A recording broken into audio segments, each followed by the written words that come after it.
الله وبركاته. إن الحمد لله نحمده ونستعينه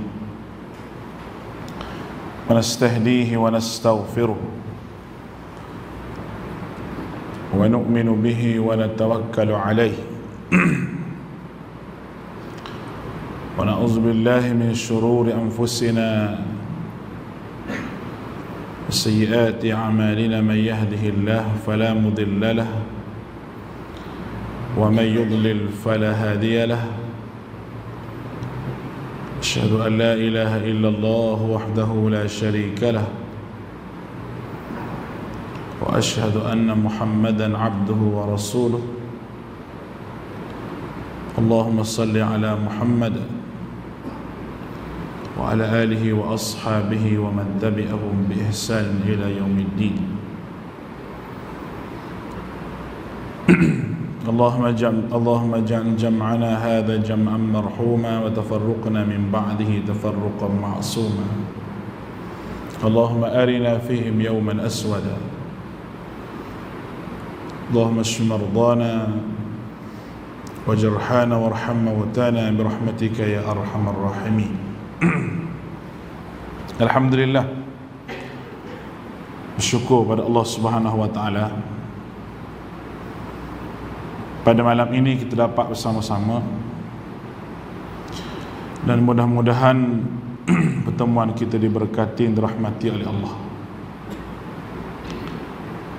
Muslimin muslimat yang dirahmati oleh Allah Subhanahu wa taala, pada malam ini tajuk yang diberikan kepada saya iaitu hakikat hidup manusia ataupun hakikat insan. Dalam Al-Quran ini Allah Subhanahu wa taala bukan sahaja buat manusia,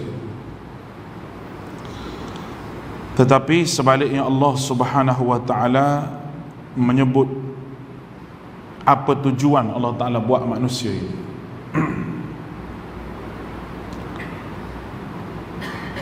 Tujuan ya Allah Subhanahu wa ta'ala buat manusia ini di saat Allah Ta'ala beritahu kepada para malaikat, iaitu bila Allah Subhanahu wa ta'ala sebut perkara yang asas aku nak buat manusia ni kepada malaikat masa belum daripada manusia ada lagi, iaitu inni ja'ilun fil ardi khalifah.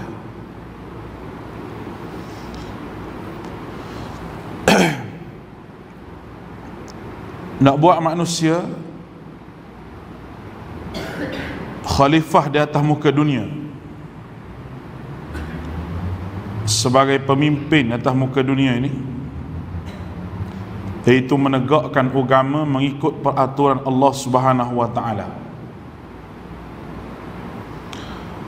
Menegakkan agama mengikut arahan dan peraturan Allah, bukannya mengikut peraturan manusia buat. Dia panggil khalifah fil ard, khalifah di atas muka dunia ini. Kemudian apa yang lebih besar daripada itu, manusia pun hiduplah dengan cara dia sendiri di dalam syurga Allah. Ya Allah Ta'ala buat Adam dan Hawa, tapi Allah Ta'ala tak bagi manusia hidup dengan keadaan dia sendiri.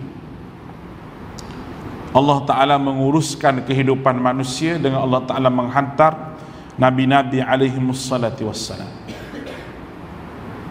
Selepas daripada manusia tahu bahawa musuh yang nyata kepada dia itu syaitan. Baik, muslim-muslimat dirahmati oleh Allah, sebelum daripada itu kita sebut bahawa kita berada pada awal nak masuk bulan Zulhijjah, akhir bulan Zulqa'dah. Awal bulan Zulhijjah nanti, supaya kita semua ni memperbanyakkan amal soleh. Jangan kita lupa. Puasa sunat, beristighfar dan melakukan kebajikan-kebajikan. Kerana kalau kita tengok berdasar kepada Al-Quran dan hadis Nabi SAW, awal Zulhijjah ini ada kelebihan dia tersendiri, hampir-hampir nak sama dengan awal 10 akhir Ramadan. Kalau 10 akhir Ramadan itu malam hari, maka awal bulan Zulhijjah ini siang hari. Jangan kita lepas peluang untuk kita ambil sebanyak yang mungkin apa yang Allah Ta'ala sebut dan apa yang Nabi sebut berkenaan kelebihan bulan-bulan haram, yang mana kalau kita jaga benda-benda ni semua, Allah Ta'ala mengampunkan dosa kita berkat daripada hasil usaha, amal, ibadah, istighfar yang kita buat. Baik, yang saya nak baca pada malam ini, Allah Ta'ala telah sebut manusia ini semasa dia duduk di alam ruh, dengan Allah Subhanahu wa Ta'ala berfirman masalah ini dalam suratul A'raf ayat 172. A'udzubillahi minasyaitonir rajim. Wa idh akhadha rabbuka min bani adama min zuhurihim zurriyyatahum wa ashhaduhum ala anfusihim alastu bi rabbikum qalu bala shahidna an taqulu yawmal qiyamati inna kunna an hadha ghafilin. Dan ingatlah wahai Muhammad, ketika mana Tuhanmu mengeluarkan zuriat anak-anak Adam turun-temurun daripada tulang belakang mereka, yaitu yakhruju min bainis sulbi wat taraib. Seluruh manusia atas muka dunia ini lahir daripada hujung tulang sulbi lelaki dan juga air daripada perempuan, kecuali Nabi Isa. Ya Allah Subhanahu wa Ta'ala masukkan Nabi Isa ni dalam rahim mak dia Maryam tanpa disentuh oleh seorang lelaki. Kerana Allah Subhanahu wa Ta'ala nak mengajar kita, dia boleh buat perkara yang ghairil adah, perkara yang menyalahi adat manusia, dia boleh buat sebab dia Allah. Sebab itu Isa dalam Quran ini Allah Ta'ala letak nama Isa bin Maryam, letak bin dia, Isa anak kepada Maryam. Di antaranya itu Allah Subhanahu Wa Ta'ala nak beritahu bahawa Isa itu bukan anak Tuhan, dia anak pada Maryam.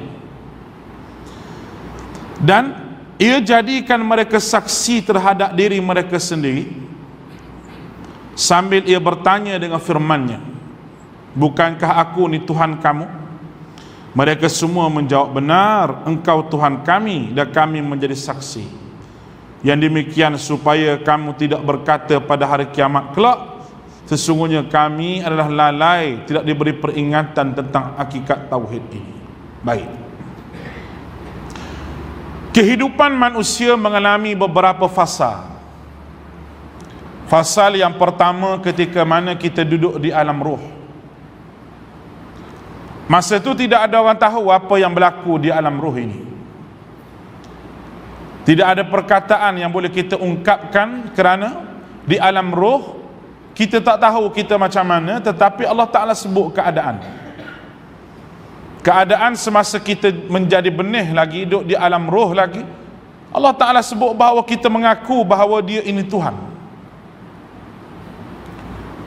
Supaya manusia lahir atas muka dunia, manusia kena ingat perjanjian dengan Allah yang disebut alastu bi rabbikum qalu bala syahidna.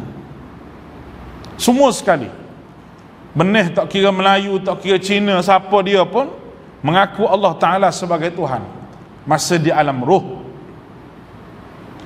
Allah Ta'ala beritahu kepada kita, itu fasa yang pertama.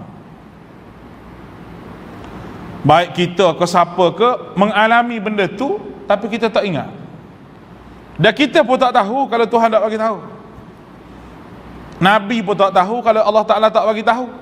Allah Ta'ala beritahu kepada Nabi kita Muhammad SAW menerusi ayat Quran ini, dan Nabi boleh tahu apa yang berlaku semasa kita di alam roh dulu. Itu yang pertama. Pasal yang kedua, iaitu sejak daripada bila masuk saja alam roh, duduk di roh, masuk dalam rahim mak kita, duduk di alam rahim, duduk situ 9 bulan, lebih-lebih kurang, ada hak awal lagi, mungkin ada hak lebih daripada tu, tetapi Allah lah tahu. Allah Subhanahu wa ta'ala tahu bila masa dia akan keluarkan manusia dalam perut mak dia. Allah Ta'ala bagi orang perempuan mengandung, dia tak bagi pada orang lelaki. Dan Allah Ta'ala sebut bagaimana mengandung itu kurhan, wa wada'athu kurhan. Mengandung ini mengalami kepayahan demi kepayahan.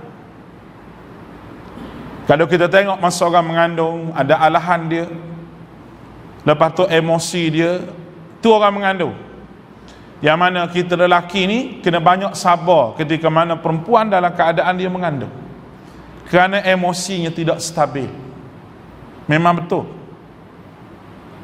letih lagi. Allah Ta'ala sebut keletihan dia, kurhan wa wada'athu kurha, letih menanggung derita mengandung itu bulan demi bulan. Apabila cukup sampai tempoh masa Allah Ta'ala nak supaya baby itu keluar, maka dia keluar. Duduk di alam rahim, Allah Ta'ala jaga manusia dengan Allah Subhanahu wa Ta'ala asingkan di antara perut mak kita dengan rahim, satu benda yang berbeza. Kemudian Allah Subhanahu wa Ta'ala selaputi kita dengan air, ada air membaluti kita dan duduk alam rahim itu, dan air itulah air yang mengawal suhu kandungan seorang ibu. Dan kita tidak diperintahkan lagi oleh Allah menggunakan mulut untuk makan. Sebaliknya Allah Ta'ala memproses makanan yang dimakan oleh mak kita terus masuk dalam perut kita melalui tali pusat. Itu hubungan dia dengan mak dia dalam perut. Allah kayanya Tuhan ini, kayanya Allah ini. Kalau nak kira projek, habis berapa juta seorang manusia. Nak kira projek lah dah, habis berapa juta. Kerajaan dulu buat naik seorang angkasawan negara nama Datuk Syekh Muzaffar tu, habis dekat-dekat dengan 9 juta lebih seorang, bukan 2 orang, seorang. Buat naik pun buat naik gitu je lah, tengok round-round, tengok apa ada atas nak takut ada adik-beradik ke waris-waris ke.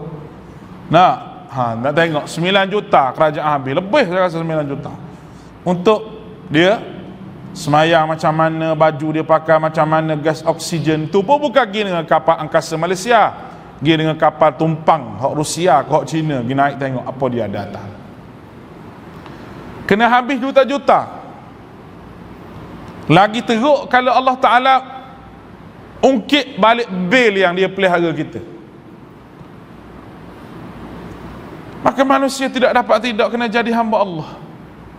Begitu kaya dan rahmatnya Allah Ta'ala bagi menjaga manusia begitu hebat. Dalam perut Allah Ta'ala tak bagi mulut tu keluar untuk makan, cari makan sendiri. Tidak, Allah Ta'ala sedia makanan. Allah Rahman Ar-Rahim.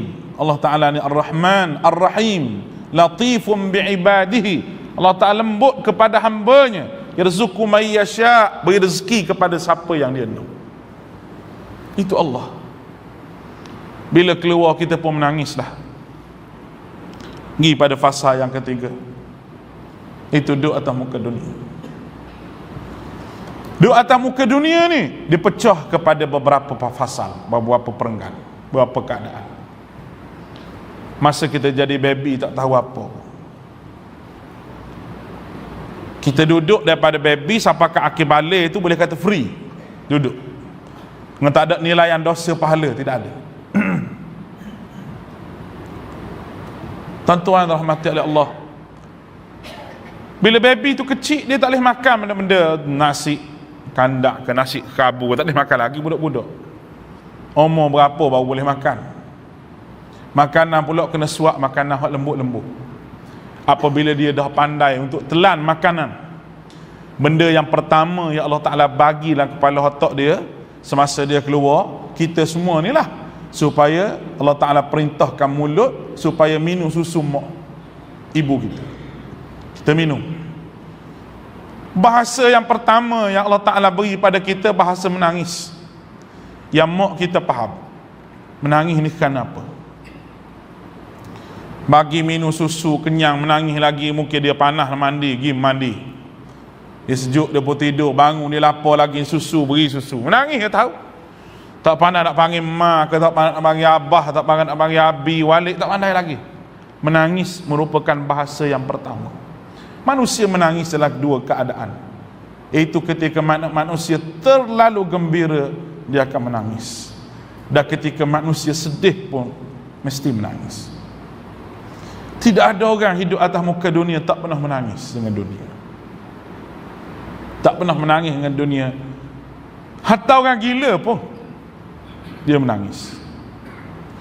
Tangisan ini merupakan satu bahasa yang pertama yang semua dunia guna sebelum daripada benda lain. Dan tangisan inilah yang boleh memadamkan api neraka ketika mana manusia menangis di hadapan Allah Subhanahu wa taala. Dan tangisan ini juga boleh manusia ini duduk di bawah naungan arasy Allah. Apabila dia duduk seorang-seorang, kata Nabi SAW, mengalir air mata dia, fafadat ainah, kerana takut kepada Allah dan takut Allah Ta'ala azab dia. Tangisan keinsafan ini boleh padamkan api neraka Allah. Itu menangis. Hatta dia seorang general, tengok dia pun takut, misal pun begitu, tubuh pun macam besar, macam menggali buat roti. Apa ni? Tubuh besar begitu, muka ya Allah takut tengok, tapi dia menangis. Mungkin dia tak menangis depan orang.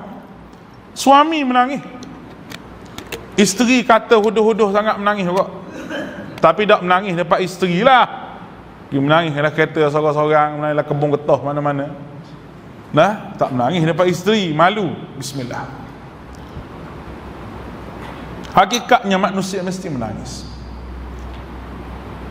Tangisan masa kecil adalah tangisan nak beritahu isyarat pada seseorang bahawa kita ni lapar, bahawa kita ni nak makan nasi, bahawa kita ni panas, bahawa kita ni nak tu nak lain, kita menangis. Budak-budak masa kecil dia tak boleh apa-apa bila dia besar sikit. Tu masa kanak-kanak tu. Lepas tu dalam duduk atas muka dunia, masa kanak-kanak dia tak tahu apa. Apabila dia akhir balik, perasaan dia pun berubah, Tuhan buat. Kalau darjah 6, dia minta dengan mak dia nak basikal. Zaman sekarang budak nak handphone, pandai kecil-kecil pun nak pandai nak handphone. Bila umur 15 tahun dia dah ada perasaan nak kepada perempuan, dia cari perempuan.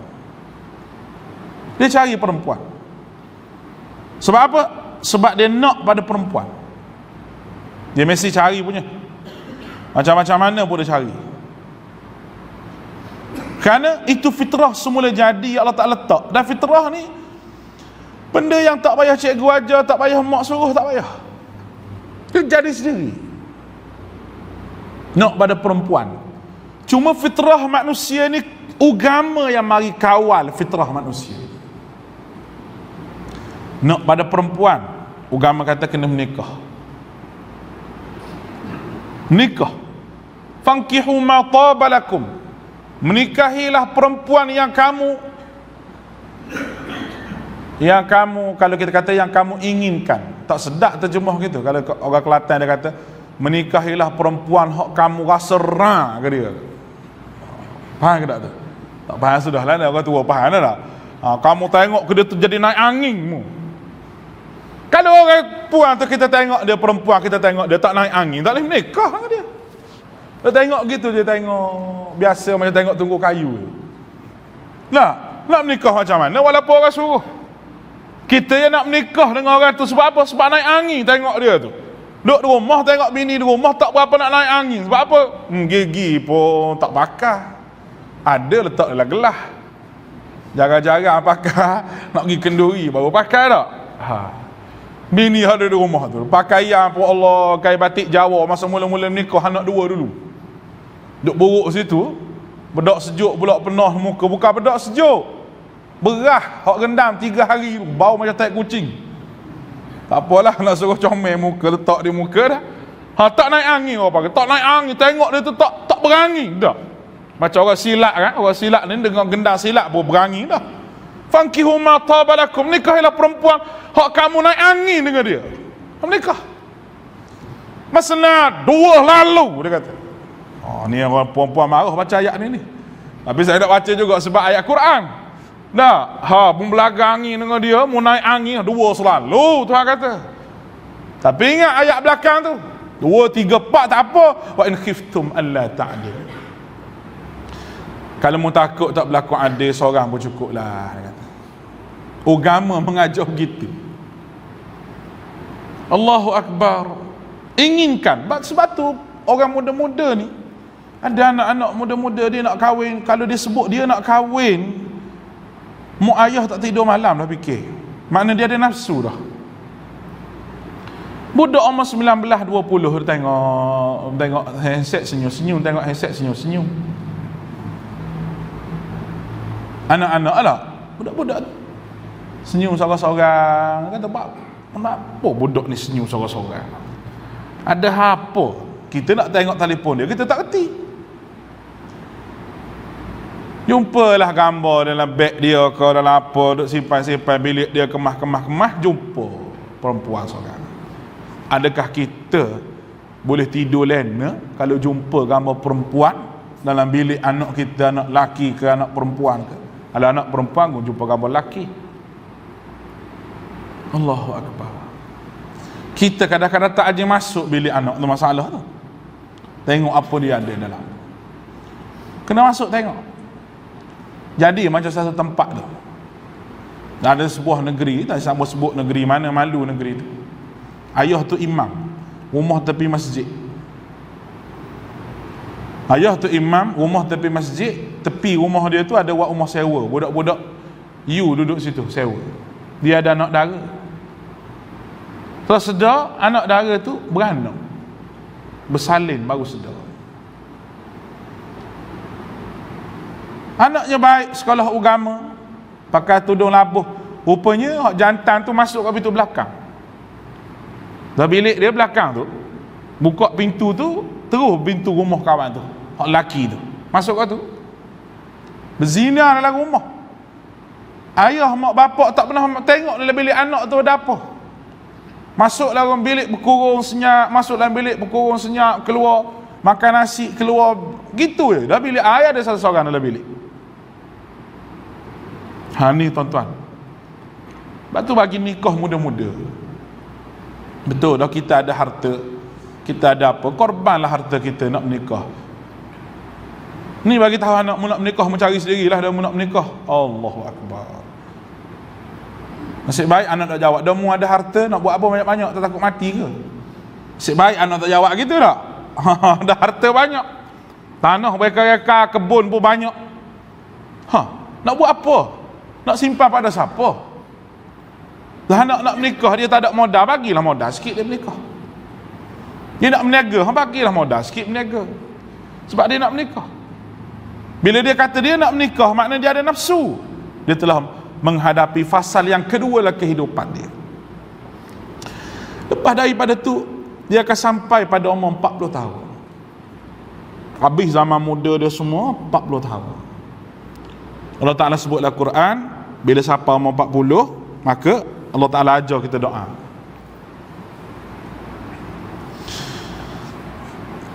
Ni kadang-kadang umur 40 tu rasa muda lagi.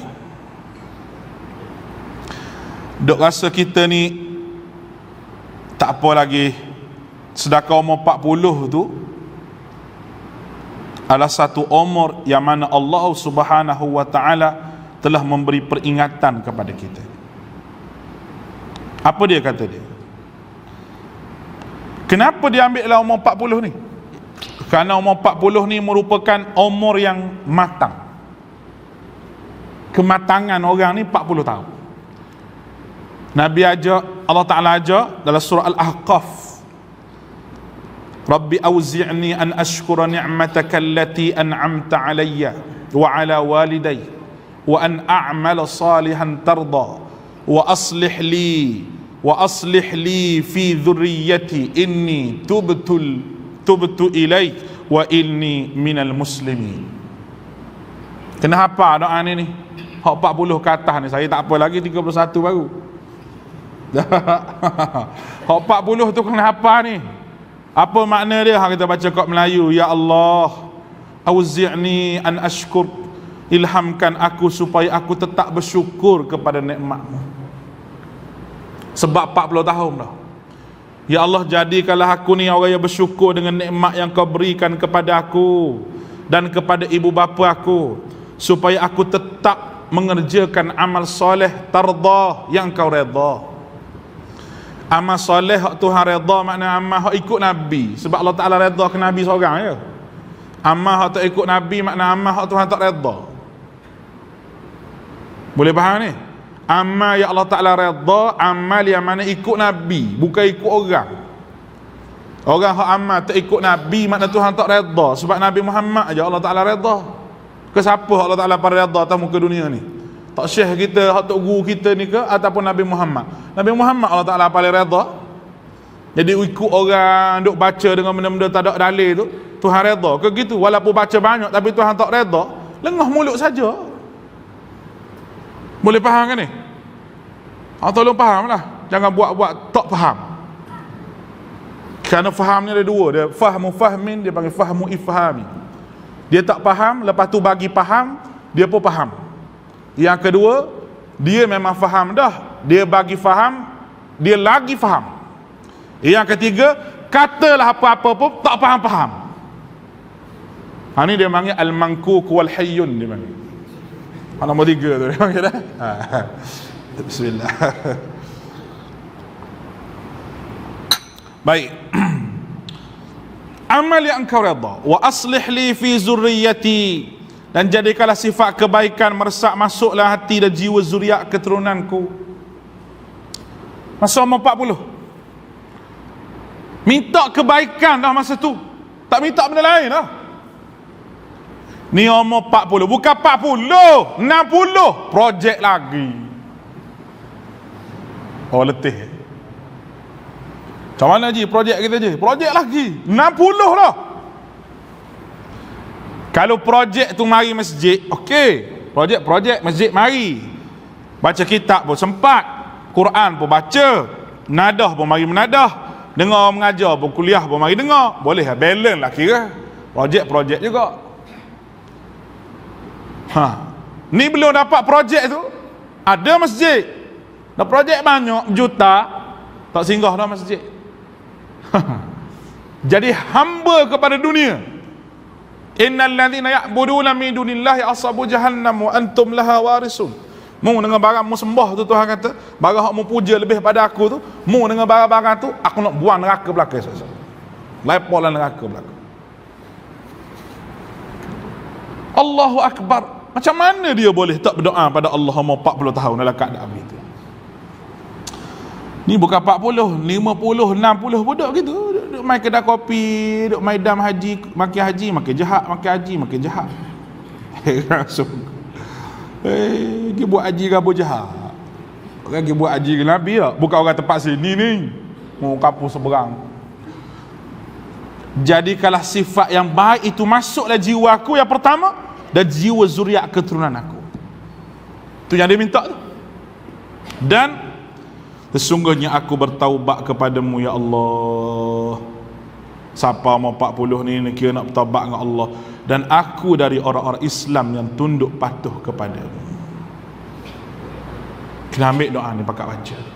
Suratul Ahqaf, Allah Ta'ala sebut dalam ni adalah surah Al-Ahqaf, surah yang ke-15, surah Al-Ahqaf ayat 46. Balik baca.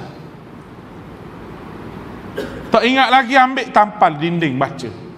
Ini doa ni Allah Ta'ala kata, apabila mu sampai umur 40 tahun, maka mu sebut memohon agar Allah beri ilham untuk kebaikan. Mungkin sebelum pada 40 tu banyak benda yang kita lalui. Bila umur 40 dah slow dah. Umur 40 tahun ni kira slow banyak dah slow. Tapi ingat, umur 40 tu dia makin naik sikit keinginan tu. Bahasa nak cari hak muda. 40, 50 lagi teruk, 60 lagi rasa. Hak kecil manis pun rasa. Kalau hak tak ada penyakit lagi rasa, tak? Gitu. Sebab tu nak menikah muda-muda ni menikah awal-awal. Nak menikah 2, 3 tak apa. Allahu Akbar. Orang perempuan jangan marah saya sebut gitu. Ada muslimat kita anti saya. Ustaz Khairul tersebut menikah 2 dia kata. Nah, saya tak, bukan saya mengesyorkan, tidak. Tapi banyak benda lah kita nak bincang. Kalau nak bincang bab tu, kita kena buat kursus seminar, bayar RM50 seorang. InsyaAllah lah, kita sebut lah benda tu. Kerana apa? Dia melibatkan perasaan. Berkahwin ni melibatkan perasaan. Perempuan ada perasaan lain, lelaki ada perasaan lain. Dia tak sama. Nak mengatur hidup perasaan manusia ni satu benda yang susah. Kita ada anak 10 pun nak atur anak kita tu supaya jadi satu, susah. Sebab apa? 10 kepala, 10 lain, 10 perasaan. Hak ni manja sikit, hak ni kena marah boleh tahan sikit, hak ni kena marah tu menangis. Begitulah keadaan manusia. Yang manusia kena terima sebenarnya, bahawa Allah Subhanahu Wa Ta'ala satu, dan Allah Ta'ala buat manusia ni supaya jadi hamba dia. Hak rasa marah lebih, kalau jadi hamba Allah pun jadi baik. Hak rasa kedekut sangat jadi hamba Allah pun jadi tak kedekut. Hak rasa dunia ni milik dia sangat, kalau jadi hamba Allah rasa dunia ni bukan hak dia. Itu kepentingan kita bergantung dengan Allah Subhanahu Wa Ta'ala dalam kehidupan kita. Ada masalah macam mana pun beritahu pada Allah dulu, bukan beritahu pada manusia. Baik. Lepas apa umur 40, sampailah umur, kita ambil umur Nabi lah 63 tahun dah. Lepas 63 tu kira banyak bonus lah tu. Matang sungguh dah tu. Kira hidup tak bergaduh dengan orang dah, tak berkelahi dengan orang dah hidup dia. Kira hidup tu 5 waktu masjid dah. Sebab apa? Dah sampai masa dah. Sebab tu saya kata sekarang ni, orang tua lambat nak mati. Orang muda-muda cepat mati sekarang. Kalau tak sampai umur 40 mati dah. Saya tak tahu orang tua-tua ni makan ubat apa lambat mati. Nah, aku ada obat yang boleh cas balik umur dia tu. Muda-muda dah mati dah. Penyakit pula, penyakit macam-macam yang melanda umat pada hari ini. Hasil daripada makanan, hasil daripada udara, hasil daripada persekitaran, hasil daripada jangkitan, macam-macam jenis. Bahawa mati itu satu benda yang mudah pada hari ini, bukan susah. Mati aksiden, zaman dulu tak ada aksiden ni. Ada zaman dulu sahabat pokok sahabat aksiden belaga unta. Ada tak? Tak ada aksiden. Tapi mati aksiden ramai mana atas jalan tu. Itu mati yang mudah pada zaman sekarang. Manusia pun hiduplah dengan keadaan begitu. Fasal seterusnya manusia akan pergi, iaitu bermula peringkat yang seterusnya alam barzakh ataupun alam kubur. Peringkat ini bermula mati sehinggalah bangkit semula di hadapan Allah. Ini lama. Lama dia lebih lama daripada usia kita atas muka dunia. Kematian kita. Saya sebut selalu sebab tu Nabi berdoa, waj'alil mauta rahatan lana min kulli syarr. Jadikan kematian aku ini rehat daripada segala kejahatan dunia. Baik. Oleh kerana mati dan hidup ini ada kaitan. Ya Allah Subhanahu wa ta'ala sebut dalam Al-Quran, alladzi khalaqal mauta wal hayah liyabluwakum ayyukum ahsanu amala. Surah Al-Mulk. Alladzi khalaqal maut, aku buat mati, wal hayah, dan hidup, liyabluwakum, untuk menguji kamu wahai manusia. Mana di antara kamu ayyukum ahsanu amala, yang paling baik amalan dia. dan ahsanu amala mesti ittiba'us sunnah Nabi SAW, ikut sunnah Nabi, baru jadi ahsanu amala. Nak meniaga, Nabi ajar meniaga macam mana, Nabi ajar meniaga macam mana. Nak berhutang, Nabi ajar berhutang macam mana. Nak berkahwin, Nabi ajar berkahwin macam mana. Nak bercerai, Islam pun ajar bercerai macam mana. Nak rujuk dia macam mana, kalau bercerai talak 2 nak buat macam mana, kalau talak 3 sekaligus. Semua ulama pakat duk bincang. Allahu Akbar.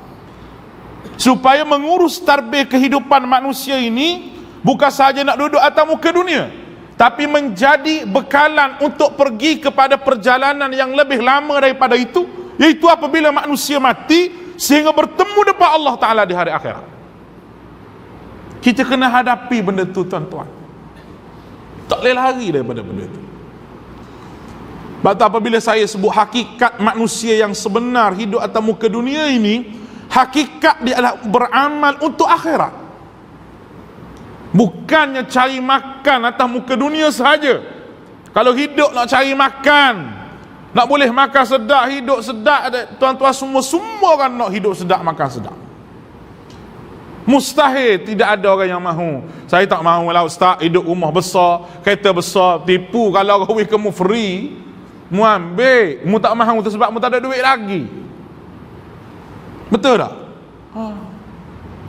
Kalau tak ada, manusia ni tidak bercakap di atas paksi kebenaran. Dia boleh kata kawan tu begini.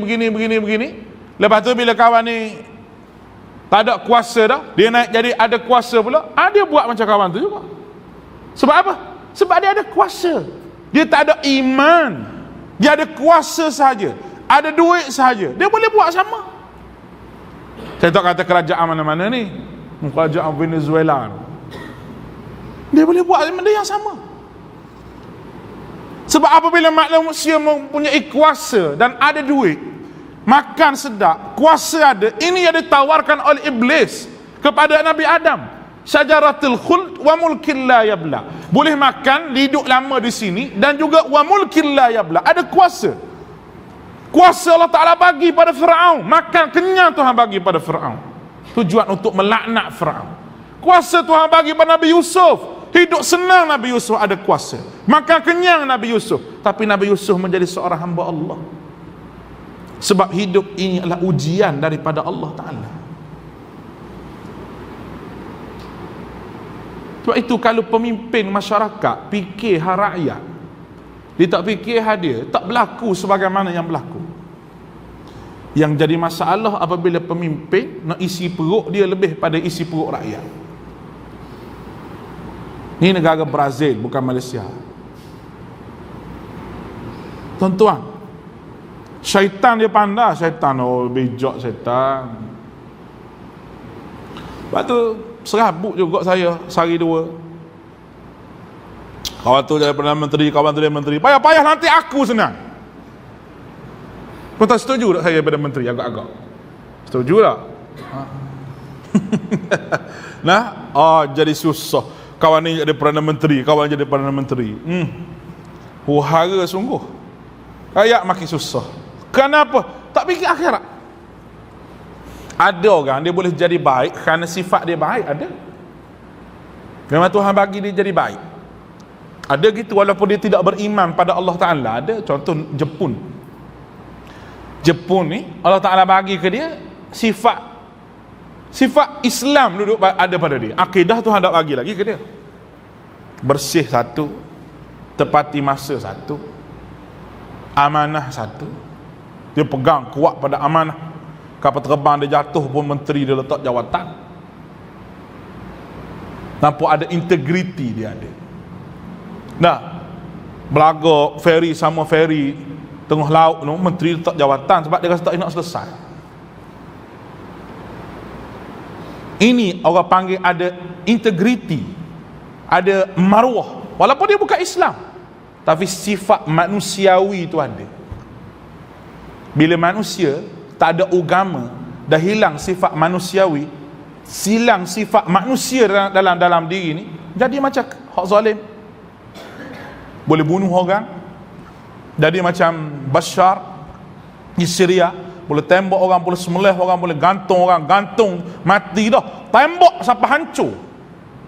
Bagaimana kita tengok dalam video, boleh semelih kawan tu, boleh buat perkara-perkara yang kita tengok berasa pelik. Kenapa? Tidak ada ihsan dan tidak ada akidah. Apa kata manusia ada dua perkara, ihsan dan mengenal Allah lagi baik, lebih daripada orang tu tak ada akidah tapi ada ihsan. Orang yang tak ada akidah tapi ada ihsan, sifat manusia sahaja ada, dia rasa tak boleh buat satu perkara, dia rasa malu, dia sanggup bunuh diri. Sebab tu negara Jepun, walaupun dia maju dari sudut ekonomi, dia boleh tepati masa, dia boleh buat apa sahaja, tapi dia ada tempat nak bunuh diri macam mana. Ada mesin untuk bunuh diri. Ada mesin untuk bunuh diri. Islam tidak ajar begitu. Kenapa? Islam ajar kepada kita, ada masalah kita ada Allah. Kan Allah yang menguruskan kita, dan Allah yang beri masalah kepada kita. Jalan keluar Islam ini, jalan keluar dia ada. Tidak ada satu benda pun Allah Ta'ala buat kepada kita tidak ada jalan keluar, tidak ada. Cuma berasbab sahaja. Sebagaimana Tuhan sebut, di kulli syai'in sababa. Setiap perkara ni ada sebab dia. Sebab begini jadi begini, sebab gini, semua ada sebab. Kita kena hadapi dunia ini. Walaupun masalah besar mana duduk di hadapan kita, walaupun sakit macam mana pun Allah Ta'ala bagi pada kita. Kerana la yukallifullahu nafsan illa wus'aha. Allah Ta'ala tak bagi satu benda pada kita melainkan kita layak untuk pikul benda tu. Jangan sekali-kali ada syoklah hati kita bahawa Tuhan yang zalim. Tidak. Kerana dalam hadis Nabi SAW, Allah Ta'ala sebut bahawa hadis kursi, Inna Allah haram zulman, sesungguhnya aku Allah mengharamkan sifat zalim itu pada aku. Mana Tuhan tidak zalim. Cuma kita tak pandai. Kerana dalam jiwa kita ini kita berperang dengan syaitan. Saya sebut dah kuliah saya pada 2 minggu lepas di Kampung Paya. Syaitan ni dia beranak, dia lahir, kita lahir ni bersama dengan syaitan. Lahir kita keluar daripada perut mak, pum, syaitan masuk duduk dalam. Malaikat tak boleh masuk. Malaikat lahu muaqibatum min baini yadayhi wa min khalfi. Malaikat duduk luar je, kiri kanan depan belakang gitu je malaikat.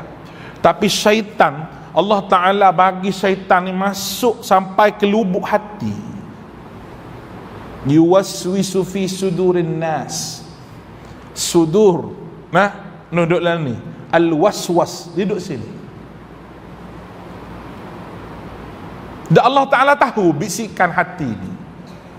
Allah Ta'ala sebut dalam Quran, khalaqnal insan wa na'lamu ma tuwaswisu bihi nafsuh wa nahnu aqrabu ilayhi min hablil warid idh yatalaqqal mutalaqqiyani 'anil yamin wa 'anil shimali qa'id. Aku buat manusia ni, aku tahu bisikan duduk dalam hati manusia itu. Tuhan tahu. Tak nak tipu diri sendiri. Syaitan duduk sini, pejabat besar dia duduk sini, tok guru ke, tok alim ke, tok jahil ke, hak mari masjid ke, hak tak mari masjid ke, ni duduk sini. Dia reti, dia tahu. Dia tengok kita nak pergi kat mana ni, dia heret kat tu. Fa'azallahuma syaitan, dia sebut syaitan menggelincirkan orang itu daripada jalan yang dia ikut. Maknanya kita ikut jalan betul dah. Beramal tu beramal, tak usah kira lah beramal. Tapi syaitan kata cara dia gelincir dia buat macam mana? Ada kata beramal, ikut hak ni senang, mudah. Hak ni payah, walaupun Nabi ajar pun susah. Hak Nabi tak ajar senang, hak ni senang. Kita pun buat benda Nabi tak ajar. Apa salahnya? Amal juga, baca juga ustaz. Syaitan lah tu, duk bisiklah hati. Di antara hujah syaitan bagi, dia kata orang ramai-ramai duk buat begitu. Tu pandai sungguh syaitan ni. Kita pun kata orang ramai buat begitu, kita kata syaitan ni dia tak heret tangan kita, dia tak tolak badan kita untuk jadi jahat dah. Dia tak buat semua tu. Illa an da'autukum fastajabtum li, dia kata. surah Ibrahim, illa an da'autukum, saya hanya sebut pada kamu, mari, fastajabtum li, kamu sambut seruan aku. Hak sambut tu apa? Nafsu. Nafsu hak sambut seruan syaitan tu. Sebab tu nafsu dengan syaitan ni, dia kawan baik dia ni. Tapi nafsu ni tidak akan berkawan dengan syaitan kalau nafsu ni dia berkawan dengan Quran. Oh, syaitan tak boleh. Musuh dia. Waktu ulama tasawuf kata nafsul lawamah, nafsul mutmainnah, nafsu ammarah. Tak? Betul tu. Wa ammaratum bisu, nafsu ammarah ni dia pergi ke jahat. Dia tengok semua benda jahat, dia tengok, tak ada benda baik. Dia tengok awak rumah hutang dia tu. Jadi semua tak kena dia tu. Tak, jadi tak kena semua sekali. Hak dia je betul, hak lain semua tak betul kan, jenis tu.